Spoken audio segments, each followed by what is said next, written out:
اعوذ باللہ من الشیطان الرجیم بسم اللہ الرحمن الرحیم الحمدللہ الذی جعلنا من المتمسکین بولایت امیر المومنین۔ آج کی گفتگو جو ہوگی وہ ہے کہ خواہش میں اور قربت میں فرق ہوتا ہے۔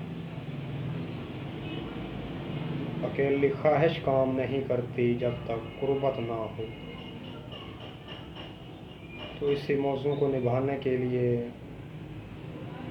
آپ کو ایک ایسا واقعہ سنا رہا ہوں جس سے آپ کو پتہ چل جائے گا کہ خواہش میں اور قربت میں کیا فرق ہوتا ہے۔ قوم عاد، اللہ کے نبی، اللہ کا حجت، نام اس کا ہود، جو تخت پہ بیٹھا تھا نام اس کا شداد۔ اللہ کا نبی شداد کو تبلیغ کرنے کے لیے دربار میں آیا۔ ہود نبی نے اللہ کے ہونے کی تبلیغ کی۔ قوم سن رہی تھی، شداد تخت پہ بیٹھا سن رہا تھا۔ جب اللہ کا نبی خاموش ہو گیا تو شداد نے کہا کہ اگر تیرا نا نظر آنے والا اللہ مان لوں ہمیں کیا ملے؟ ہود نبی نے کہا اگر تو نا نظر آنے والا اللہ مان لے گا تو تجھے جنت ملے گی۔ اس نے کہا دکھا۔ تفسیر قرآن کہتی ہیں کہ ہود نبی نے جنت کی نعمتیں پڑھنا شروع کی۔ نبی پڑھتا گیا، شداد لکھواتا گیا۔ جب ساری نعمتیں نبی نے لکھوا دی، شداد نے لکھ لی، تو اس نے کہا اس کی جنت میں اس کے علاوہ بھی کچھ ہے؟ نہیں۔ اس نے کہا اچھا، اس کے اطاعت گزار بھی بنیں، اسے سجدے بھی کریں، اسے دیکھیں بھی نہ، پابند بھی اس کے ہو جائیں، ملنا تو آخر میں یہ جنت ہے۔ اگر یہی میں بنا دوں کیا اس قوم کو کہے گا کہ مجھے سجدے کرے؟ ان کو سجدے کرا رہا ہے فقط اس جنت کے لیے، تو یہ ان کے لیے میں ابھی بنوایا دیتا ہوں۔ اس نے اسی دن نیت کر لی تھی، اس نے کہا تھا بنواؤں گا جنت۔ پورے 300 سال میں اس نے جنت بنوائی۔ 900 سال کے لگ بھگ اس کی عمر تھی۔ اس نے فوری تیاری شروع کروا دی۔ بادشاہ اس نے کہا تھا کوئی چیز نہ چھوڑو، مجھے ہر حال میں یہ جنت چاہیے۔ سونے کی اینٹیں آ گئی، کفور کا مصالحہ لگ گیا، قیمتی ترین باغات اس نے سجانا شروع کر دی۔ جنت بنتی گئی اور حکومت کے خزانے ختم ہوتے گئے۔ اس نے اس کے اندر سونے کے درخت بنوائے اور ان میں چاندی کی پرندے بٹھائے۔ اس نے اس میں دودھ کی منسوئی نہریں بھی بنوائیں۔ اس بات کی تو آپ گواہی دیں گے کہ دودھ کا بہنا ضروری ہے، ایک جگہ پہ رکے گا بدبو آئے گی۔ اب پریشان تھا کہ جاری کیسے رکھے، پریشان تھا یا اس سے اس پہ ترس آیا۔ اس نے فوری جبریل کو بھیجا، جا، مجھے نہیں مانتا، محنت تو کر رہا، پھونک مارتا کہ اس کے نہر سے بدبو پیدا نہ ہو۔ یہ درخت لگاتا تھا، میوے اللہ لگا دیتا تھا، یہ پرندے بناتا تھا، اللہ ان میں روح پیدا کر دیتا تھا۔ بنتی گئی جنت، جنت بنتی گئی، اس کے دل میں حسرت اور بڑھتی گئی کہ اسے جاؤں گا، اسے دیکھوں گا، اسے بناؤں گا۔ بس سجتی گئی جنت اور حکومت کے خزانے ختم ہو گئے۔ اس کی بھانجی کی ایران پہ حکومت تھی، اس نے اس سے پیغام بھیجا زمین کے نیچے سے سونا نکال مجھے بھیج، میں جنت بنا رہا ہوں۔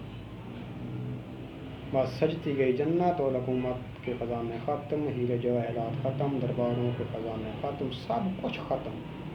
حتیٰ کہ اس نے اپنے لشکر سے کہا کہ فوجیوں سے کہا کہ ریت کے گھروں میں گھس جاؤ، جو کچھ ملے وہاں لے آؤ، مجھے سونے چاہیے، جنت کے لیے مجھے چاندی چاہیے، جو کچھ ملتا ہے لے آؤ۔ سجتی گئی جنت، بس سج گئی جنت اور دروازے کی جگہ باقی رہ گئی تھی۔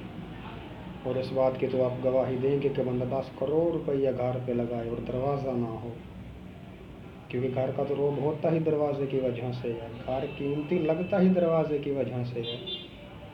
اس لیے تو اللہ نے نبوت کے دروازے کو علی پہ بند کیا ہے۔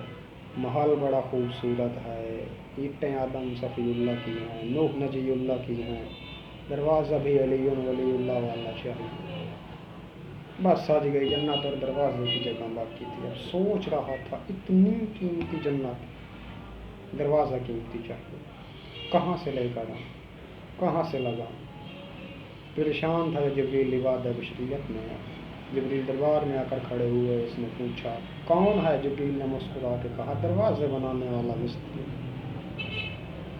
سنا ہے تیری جنت کو دروازہ چاہیے۔ اس نے یوں سر اٹھا کر دیکھا، دیکھیے تو نے میری جنت، سونا اور چاندی، ہیرے جواہرات، سونے کی اینٹیں، سونے کے درخت، تو عام مہمان بنائے گا دروازہ میری جنت کا؟